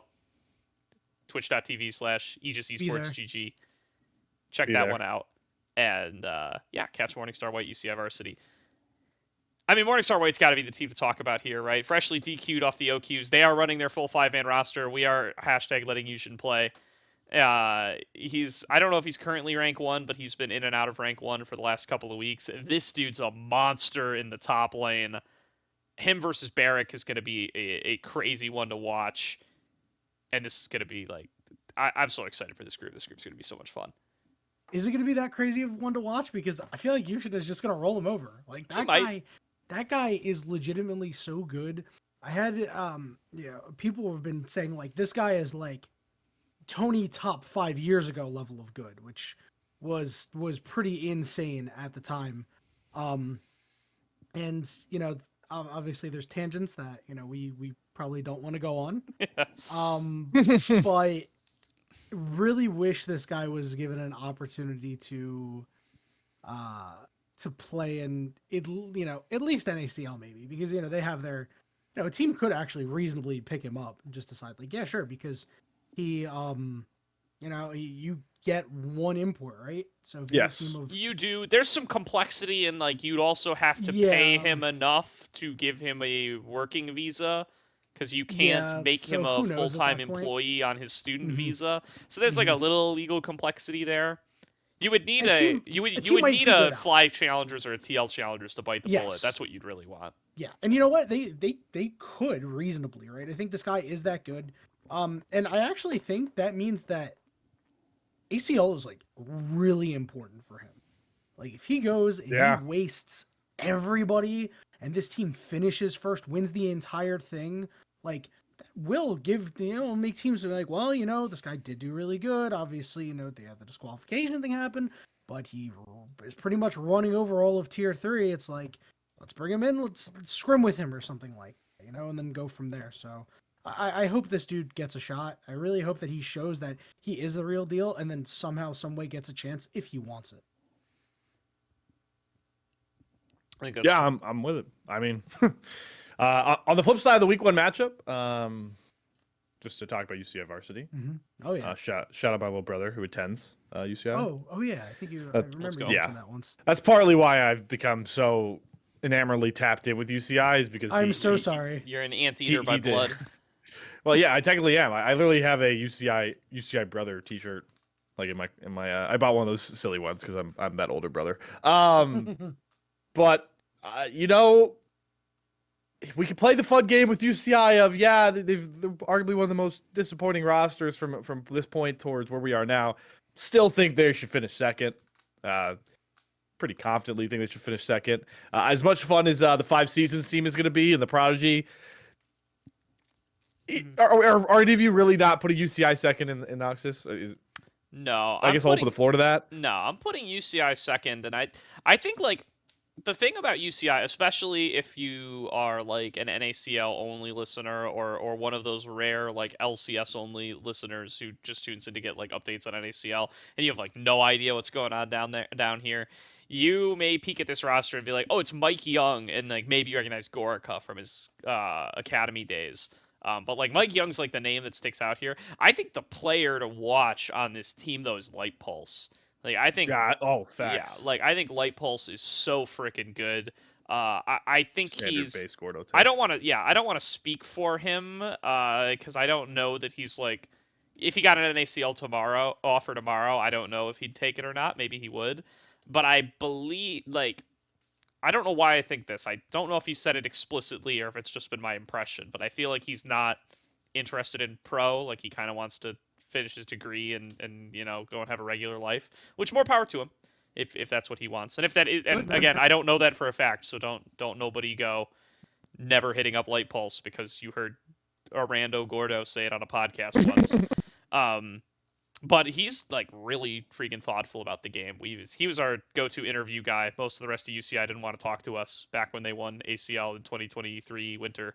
But Light Pulse was always the guy who would hop on with us. And he's just a deep thinker about the game. He's really like kind of eloquent in his presentation of concepts and stuff. You can tell that he's like an in-game leader. He's like a big shot caller for that squad. He's just good. He's just really good. He's willing to play some of the wonky stuff. Yeah, he's my big player to watch on UCI varsity, I think. So keep an eye on him. I endorse this. I've been a Light Pulse. And it looks like they're running Elated, by the way, so I was wrong about that. Yeah, I was about to say it's not Barrack, it's Elated. It's Elated. Yeah. Yeah, you know, Light Pulse has been really, really good. He's been on some really good teams. And he has always been an individually pretty impressive player when he plays. It's like, oh, you know, like this guy is really He was legit. in Academy very briefly, right? He was like a sub. I think he was. I know he coached Supernova for a short time. He was on 100 Thieves Challengers as a He temp was on sub. 100 Thieves Challengers, yes. Yeah, briefly. I think he did play. He did. Yeah, he played like a week. He played a weekend when 100 Thieves Challengers like didn't have Unforgiven or Destiny in. It was him and Viper were the bot lane. Oh yeah, that's so weird, man. Yeah, what a way to start your tier 2 journey right there, man. For Light Pulse. You're playing with the top laner. That's not your bottom laner, and I believe that's the last game he's actually played. And like, I'm confident he will play in tier 2 again, if he wants it. I mean, If he wants it, I hope he wants it. Light Pulse? Yeah, Light Pulse. Oh, I was talking about Viper. Oh, Because Viper. that's- Oh, yeah. Yeah, that was the last game that he's played. This was bot lane with Light Pulse. And, I heard some rumors that like and, Viper NACL almost Spring. played recently while some players were yes, sick. yes. No, You no, also no, heard no. this? I recall hearing this. Yeah. Viper almost yeah. played some NACL recently. That's a huge tangent that we don't have to go down right now. What a family! What a triumvirate! Shout out the fourth brother who peaked Emerald. Shout out that guy. That's the oldest brother too. He was the prototype. Yes. He had to be Yeah, he Emerald so was. that the others could be Challenger. That's So wait. He So hypes wait. him up on like Reddit and social media so much. I love him for that. So wait, do I get that arc too because my brother is a master peaker and I don't worry, I got him. literally yes. Stuck That is Emerald that for is the him. origin Slayer. story of every good young League of Legends player is their older brother plays. Yeah, I'm it just is worse saying- than them. It is worse than them. You could be a master peaker if you wanted. I just don't want to. I just don't want the mental. I don't want to deal with any of that. I don't want to deal with the fame, man. It's not. But then you get to make the tweet. I don't want to deal with NA solo queue through Diamond. That's what I don't want to deal with. Then you can make the tweet that says this caster is master. True. Yeah, maybe someday when I don't have to pay bills or worry about, pushing my career as well on the side and all other things, I'll just sit down and grind to master. But that is not a reality in my head right now. So I'll stick with one of my family being a master 80 carry. He's also an 80 carry player, by the way, so he's better than me at my role too, which is hilarious. You'll stick with flex games with me and the boys. True. Yeah, I mean that's where the true fun actually happens. Oh, you lull yourself into thinking solo queue is the real fun of League of Legends. Absolutely. That's what happens. You got a coach as your support. Yeah. So other team to check out in here is 5 Seasons. We talked about Season of Leaves a little bit. The 13-year-old challenger himself. I think he was 12 when he first hit challenger. This kid's got a couple years in ACL before he can play in NACL qualifiers. But I love that. I love that he's. This guy's age is gonna be like Masu's ping, bro. Like, it is. This is gonna be. This is going. He a challenger at 8 years old, bro. Yeah, like... dude. It's just gonna keep getting younger every time we play. We got Season of Leaves. Season of Leaves is going to be born tomorrow, and he's playing. Here he is playing in ACL. Bro's gonna end up as the greatest ACL player of all time purely because of age. That would be so sick, dude. I never play. He hasn't spawned yet. That would be the dream, dude. Like, how sick is it gonna be if in like 2 years, Season of Leaves, he's got like 3 ACL titles under his belt, and he turns 15, and he can start playing in open qualifiers? That's gonna be so sick. You Tom Brady's ACL, and then it just moves up. Yeah. That'd be sick. The rest of this team's nothing to scoff at either. Want to shout out top laner Nodell. I've heard it. Some people pronounce it as. That's news to me. When he was in like Masters leagues and stuff, I always called him Nodal, and then nobody ever corrected me. I did too. Yeah, I did too. He didn't correct me. So. Yeah, but I don't know. So, I think we've all covered. Is he sour cream? He's sour cream now, but that's Nodal. That's what I thought, yeah. Okay. So yeah, I think we've all covered him in like Masters leagues and stuff before. He hit Challenger just recently. I think he's like 17 too. He's like also very young. Good for him. I think the bot lane is one of them is pretty young as well. I think Mental is the one who's like, I think he's like 18, 19. There's a lot of young guys on this team. No, you know why he's young? Because his name on Riot ID is God's Most Faded in capital letters. That is 100%. That's a giveaway. An adolescent. That's a giveaway that you were born after 2005. Yep. This makes this roster really weird, given the fact that everybody's Season of Leaves, by the way, I've been waiting for this shoe to drop for a while, by the way, not to keep focusing on Season of Leaves' age, no, but you should. I've been waiting for this shoe to drop. Season of Leaves is younger than League of Legends, boys. Oh no, you're right. It's happened. Oh my god. Oh, listen, it's only natural that he's better than most players. He's been playing for it's true, dude. That's an advantage I never had. This is why. Yeah. Every time anybody asks me about this is why we cast. Yeah, anytime anybody asks me about my skill at this game, I just want everyone to know that I had DSL internet until 2015. So, like, I was handicapped from a very young age in my ability to progress in League of Legends. Okay, bro, I was running Windows 98 till like 2007 when I was like, like 12. Or I don't think you 13. can blame your League of Legends development on that. No. I can blame my. I'll tell you. All right. I don't think you have the. Can I blame excuse. mine on a MacBook? I'm gonna just touch on this really quick. I blame my League of Legends on not playing enough solo queue. So I don't know if I've told you this, Gordo. I'm pretty sure I've told you this, Slayer. I did actually compete in some events where like. Yeah, I've played against some like actual players before. Like I used to be on a team with Demacia. Nice. And I wish I played more solo queue at the time and like really focused on getting better, but I was so worried about my rank that I didn't play enough and I just never got better. But that's my tangent. Back to 5 Seasons. This is really weird. It's a really young team, and they're led by King Nidhogg. King Nidhogg, boys. That is an interesting leader, I will say. King Nidhogg, don't ruin these kids, man. Please. The don't. future of NA is literally in your hands, brother. You just I think have that's why they have Shimmer. They're like, okay, if they put in Shimmer, well, it's like, I don't know. Can Shimmer be trusted with that either? I know, Shimmer's like their age. Isn't Shimmer also? It'll be fine. Yeah. Team Zoomer. Fair. They're not gonna be the only team Zoomer, I would assume either. So I hope not. I'm sure. Like never Zoomer's a very all-encompassing. Like most players are Zoomers, I think now. Yeah, like, that's also true. Yeah, we're the weird LoL base where like everyone's Zoomer and the Gen Alpha's not old enough yet to be at this point, so we're like in that weird lull. It's We like got to get them interested. I don't know, man. Apparently they can't read, so listen, I think they're not going to be good at cannot League. Read. I cannot wait for a new You saw champion. the reports, right? All the They're teachers are bad. saying that Gen Alpha can't read at a 5th grade level in like 8th grade. Oh no. It's like Listen, once we introduce new champion Skibbity Toilet, we'll be in good shape. I will quit the game. I'll retire. all If over. there's a champion named Skibbity, I will quit the I game. think we're a ways out of that. No, we Enough. should be. I All hope right. so. All right. Enough with old men screaming at clouds. Let's get into it. Let's chat about other team. Let's talk about our 4th team looking in. Costa Gamers are one to look at because they're like perma 2-3 in open qualifiers. I don't think they've made an ACL playoffs. If they have, it was a while ago. But they've played together for a long time. And this is the weaker ACL split, right? The winter split's kind of the weaker split. Like, this is their shot, I think, in this Noxus group to make a move for 4th. I think their, like, big competition is the Wiglets. I was going to say the Wiglets. This is the Gorilla Jones, Bit Bad, Ajosu team. So that's an interesting one to check out. I don't really know anything about Yours Sincerely or Pig Blossomoo. So I know nothing about. I know nothing about these players. I just wanted to say What the a support's name. name, to be honest. But so I think the Wiglets are like the big competition there. But it'd be interesting to see if Costa Gamers have a shot. I'm not like crazy shocked by Vespa or Novasphere. I would be surprised if much happens with either of them. I think a Bit Bad. Was Bit Bad a Masters player in a couple leagues for a while? Now he's Yes. up, or has he always been up at this? Yeah. No, Bit Bad has moved up. He was playing to in like see, Aegis good to see. Vanguard To see League that, and dude. Risen Divine and stuff. That Yeah, makes he me was- so happy, bro. I was gonna say, I'm Oh. pretty sure he was a Divine staple, He so it's was. cool to see him up at the ACL on our roster with Gorilla Jones too, and Aegis, so it's fun. Agree. That'll be a fun one.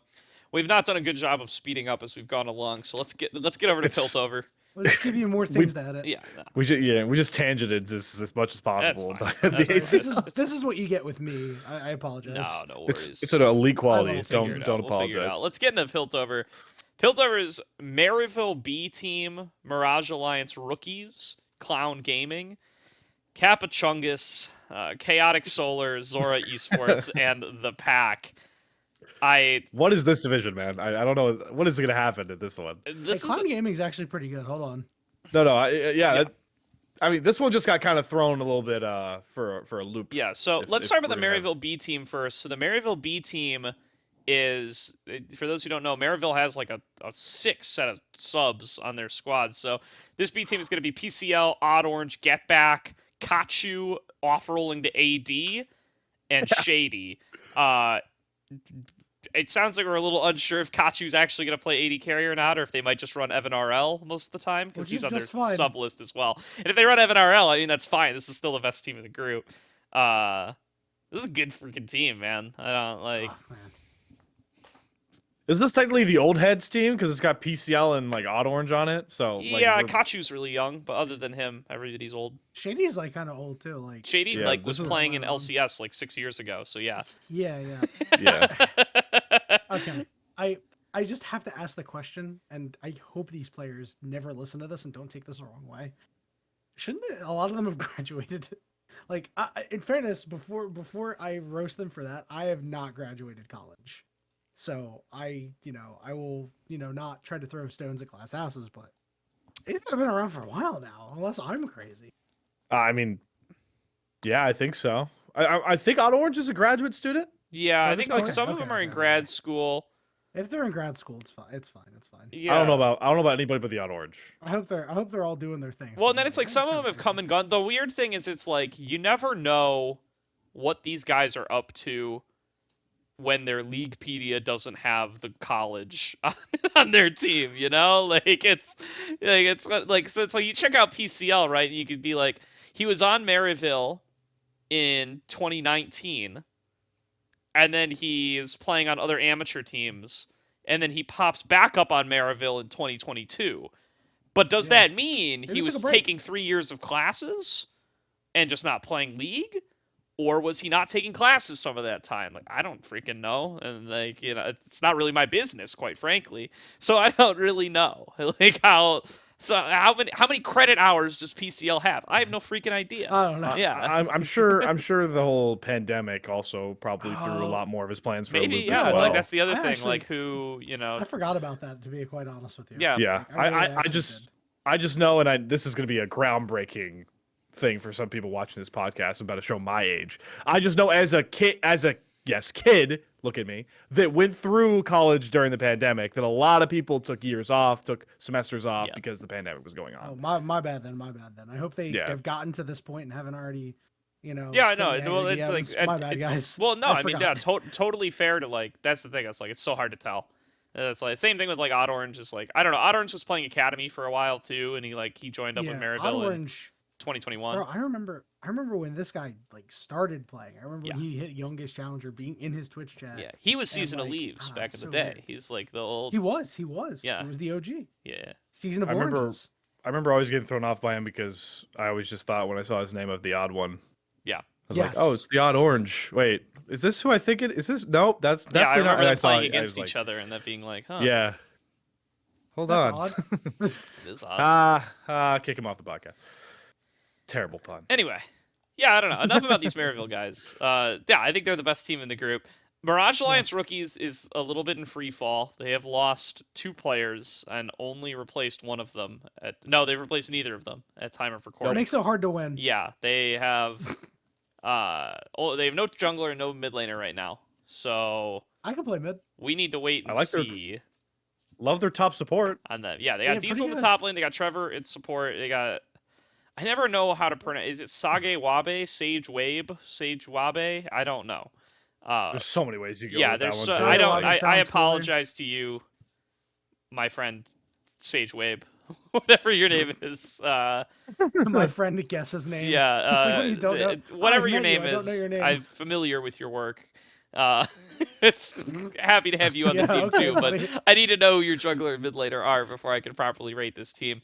And so, in the absence of that, I think Wait, you get can a we little go on a excited limb for and just? I think you get a little excited for Clown Gaming. Yeah, I just want to go on a limb and say that. Do we have enough faith to say that they will at least finish top 4 when Norm plugs into this roster? I would just. Norm not confident plugs enough? into this Okay. roster. Don't they I don't. start? Don't they start on Friday? Like That's also a fair point. I don't know. Well, you can reschedule your regular season games to your heart's content. yeah. So all right, yeah, I guess. I Yeah, think we're gonna play they'll- all of our games within a week span. Sorry, guys. Yeah, I have faith. I guess maybe I'll get scored for this later. I have faith that they'll figure out their roster and at least finish. They'll make playoffs. yeah, but I think, yeah, I there's- agree. I think they'll get somebody and they'll figure it out. I do want to talk about Clown Gaming though, who just made a run to Yeah. finals in the Hot Pockets showdown that was played last weekend. They played against Mirage Alliance, the NACL team, in the finals. Did get 2-0'd there, but they put up a really good showing on their way up. This roster is about the same at Boil the Oil, Rapid, Rough Beans in the mid lane, who is a new name to most folks. Really impressed me. I thought Rough Beans looked really good at the Hot Pockets Invitational. Kind of got me a little more excited for this team. Like, I think he had some like really solid Azir games in there, and this is like a guy that I'd barely seen anything of because he's a sub on Polestar, so he has been playing behind Reppy. And I guess he played bot lane on Seattle Ferocity, which is like an 05 OQ team. They went 2-3, but they were like a bottom. They were a bottom seed OQ team that wasn't expected to do anything, and they didn't do anything. That's fair. Uh, They put why am Beans I in the bl- hot pocket? Oh, now I remember who their. Sorry, I remember who their old mid laner was. Yeah, wait, yeah. Is Ari Endel not on any of these rosters? That stinks. well, he's on Gentle Hearts still, which is not in ACL. Wait. Who? Okay, who was Cloud That's Gaming's old mid surprising. laner last split? Then? Debonair. Am I Debonair? Okay, I don't see him anywhere. That stinks. I thought he had a. I thought Yeah, he was where a is big part of that Debonair? clown. I don't know where. I don't know where he is. He was a big part of the fact that Clown Gaming made the run that they did. I mean, Gordo, did they not win the Zaun Group, or did they come? I think they either won it. I think they won it. And that was with the Fear team in there. Yeah. Here, hang on. Shout out Clown Gaming. I wonder if he's just like grinding. I wonder if he's just grinding collegiate right now. Like that's when we don't have when there are players who aren't in the league. Oh, he's on Wang's Revenge. Oh, Yeah. Okay. Cool. Good. So I 'cause think he's still very- playing yeah. in. He's focusing on Yeah. OQ. He's focusing on qualifiers. That's fine. So yeah, maybe they're still playing That's fine. qualifiers. I don't know what they're, but yeah, like that team has Boil the Oil and Rapid on it though, who are on this Clown Gaming team. So like, don't get me Yeah. wrong, I understand the confusion. But yeah, they're running Rough Beans. They ran Paragon in the Hot Pockets Invitational, where who I thought looked fine. They're running Zev as the starter in ACL. Paragon's on the sub list, so they could run either or. So I don't really have a strong preference between the two. I think Zev has been looking fine too. So I'm not going to be angry either way, although Paragon's like the newer face. And then they got Cryogen in bot lane, who I thought was like a big kind of breakout player last year. Yeah. He's 16, 17-ish. He's really... I think he's a really exciting player. He can't play OQs right now. I think he'll be able to play OQs next split. So we will see. Yeah. Yeah, I know. I'm pretty confident Zev and Cryogen are going to stay. Like, that's the starting, because Zev and Cryogen have been playing together forever. Agree. Yeah. So. Yeah, I don't know. Maybe Zev just wasn't available that weekend. Yeah, that's fully possible. I think Rapid looked really good. I was impressed by Rough Beans. Boil the Oil's like Aegis royalty at this point. He's played in a team like every ACL split. So, yeah, I like this squad. I think I'm probably picking them for second, knowing that Mirage Alliance Rookies is several question marks. Yeah. No. That seems right. I just love the people in this org. I hadn't seen this name in a minute, but Zygomatic used to run some of those teams down in Risen Divine. I think she ran one of the teams that won it all, the one with Nightingale on it. Oh wow, that sounds right. And then Sems is a great org owner. Mm-hmm. Shout out Sems. So yeah. Yeah. And then, so what's interesting about this team, and this gets even more true with Mirage Alliance Rookies potentially being a little boom, is I think the race for the rest of the slots is like real tight here. So Capachungus, Jesus Christ. Capachungus, I do not really know very much about. But like somebody on, we were talking about this the whole draw show. Like I had this team like F tier. Sorry guys, but I did. Like I had these guys very, very low on my rankings. I'm gonna double check that I'm correct. That this is actually what I'm talking about. Otherwise, I'm like BMing a team for no reason. I should probably have my rankings up too as a committee member doing. Yeah, it is Capachungus. Capachungus is like 3 Masters 0 LP players. They had the lowest average solo queue ranking of every team. I had this team like F tier, as low as I could put them, and all my F tier teams were also question marks because it's like obviously I don't know the players well enough to really evaluate them, and yet they ended up in the second lowest tier, not the lowest tier. And like we were talking about this as we did the draw show, like me, FLYC, and PVS were all like, yeah, we had Capachungus bottom of the barrel.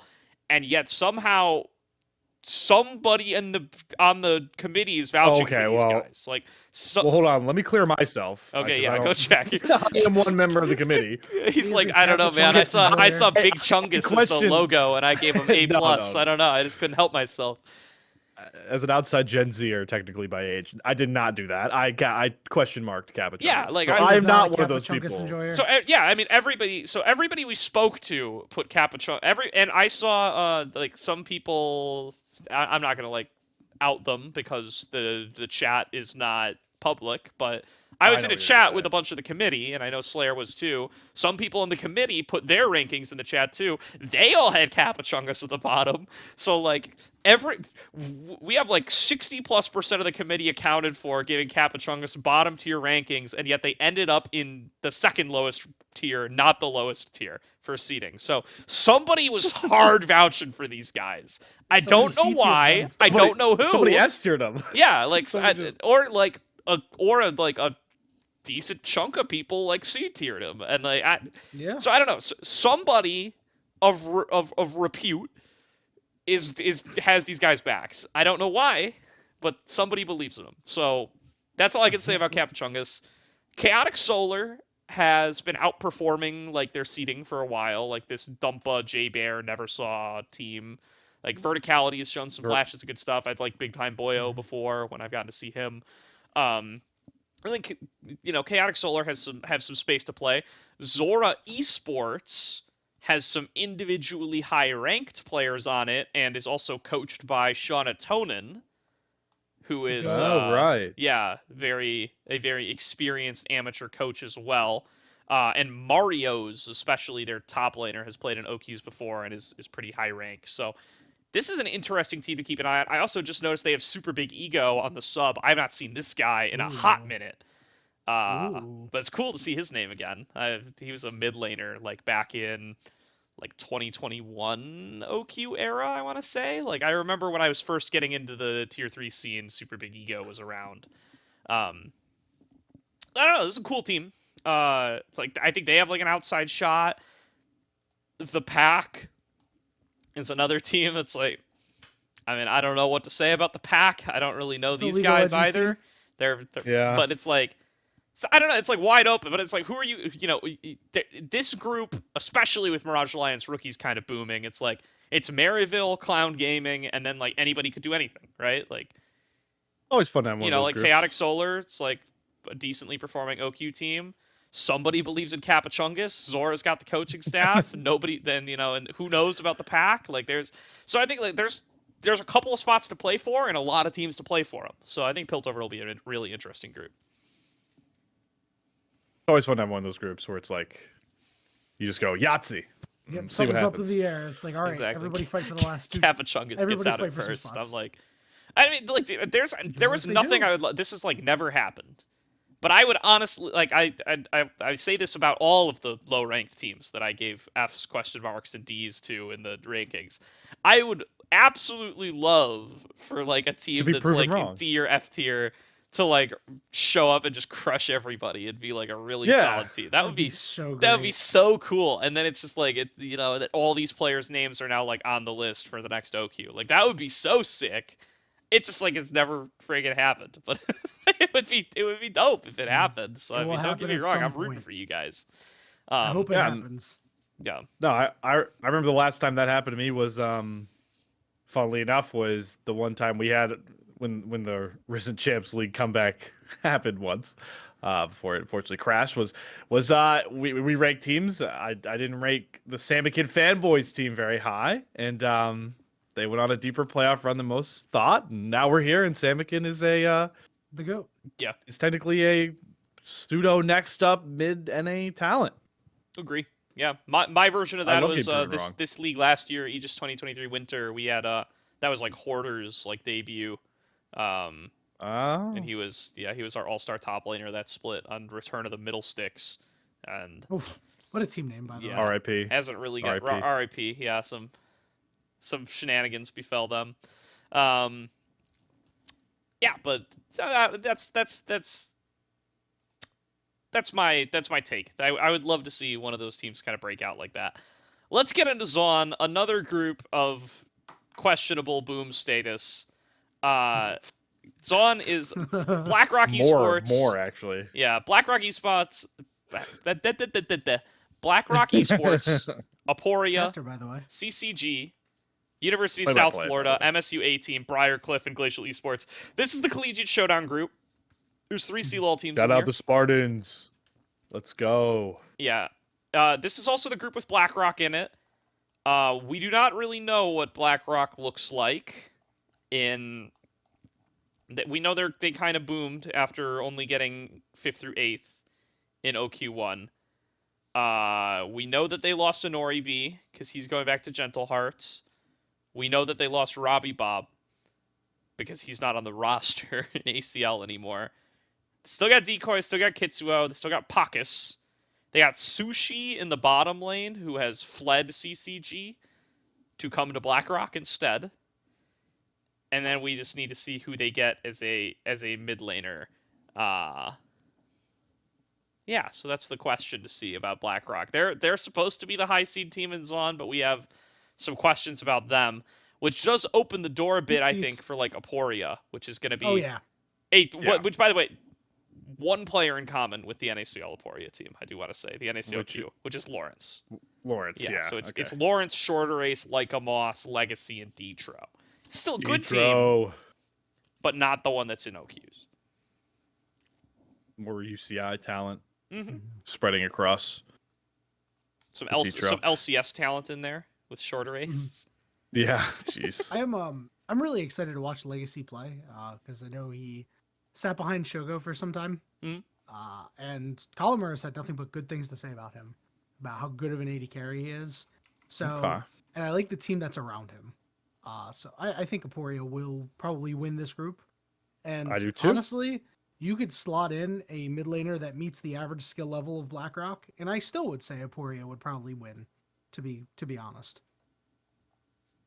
I think Kitsu has to insanely smurf that roster to win it. Mm-hmm. Yeah.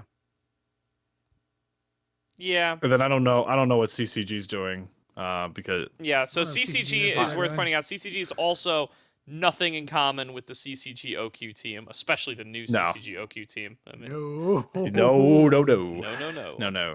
So I this is a yeah. dev squad for sure. But they always do this. This is Well, this they is do. Yeah, Crim's they MO. used to. Yeah, I'm surprised that this isn't called CCG Dev. It's just called CCG.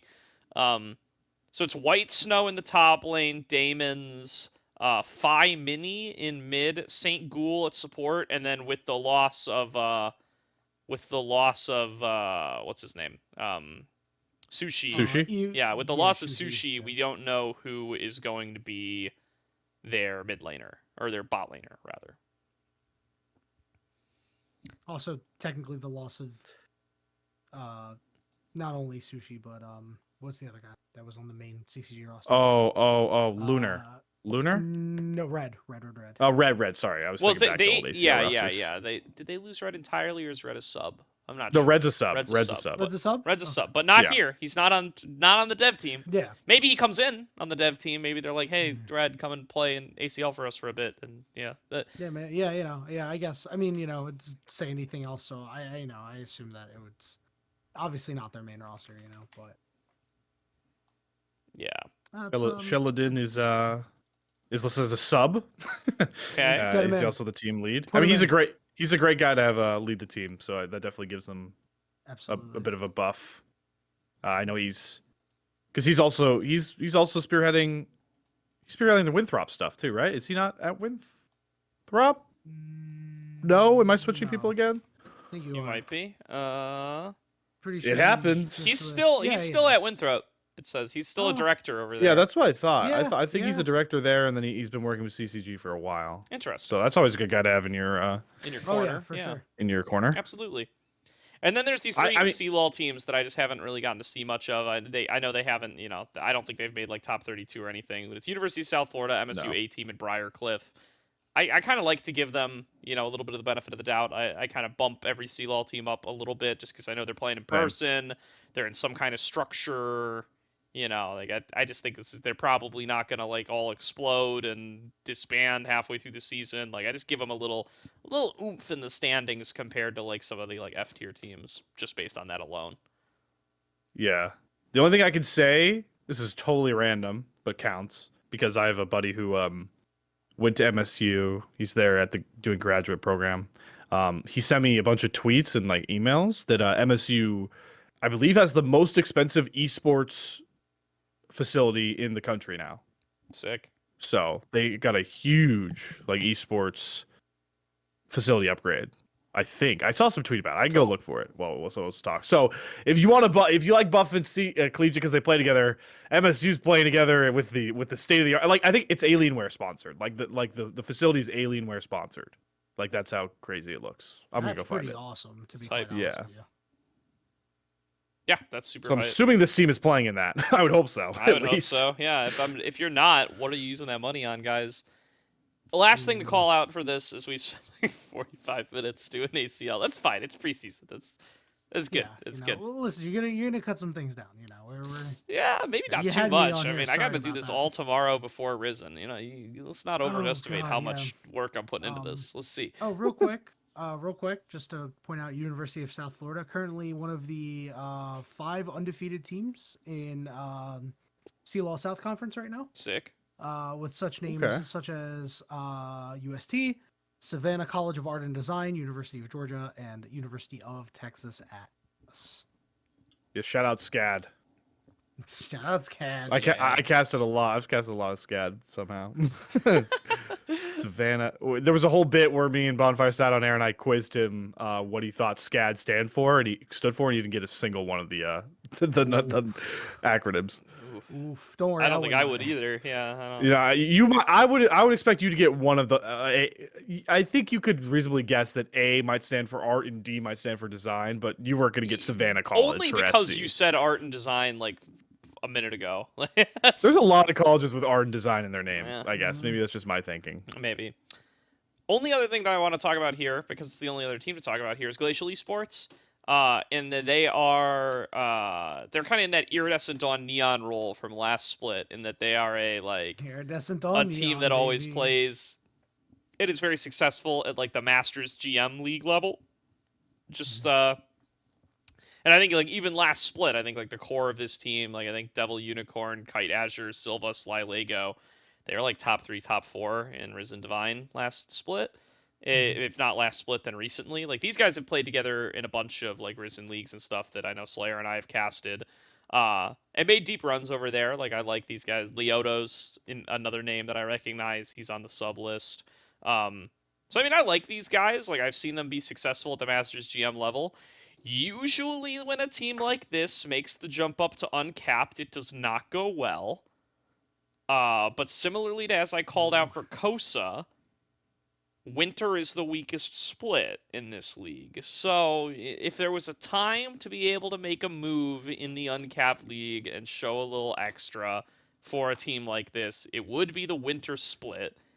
Iridescent Dawn Neon came in and kind of really struggled in the fall split, which is the most competitive. That's where they had to play against all the NACL players and stuff. That was super doomed.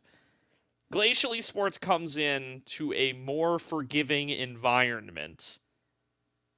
So let's see how they do. Like I think I can see a world where they like outperform some of the collegiate teams and are able to like maybe even sneak in a playoffs run, you know? Like I can see it. I think it's a little bit of a long shot, but I think it's like more doable than like Iridescent Dawn Neon, who I think we're just kind of going into the meat grinder last split.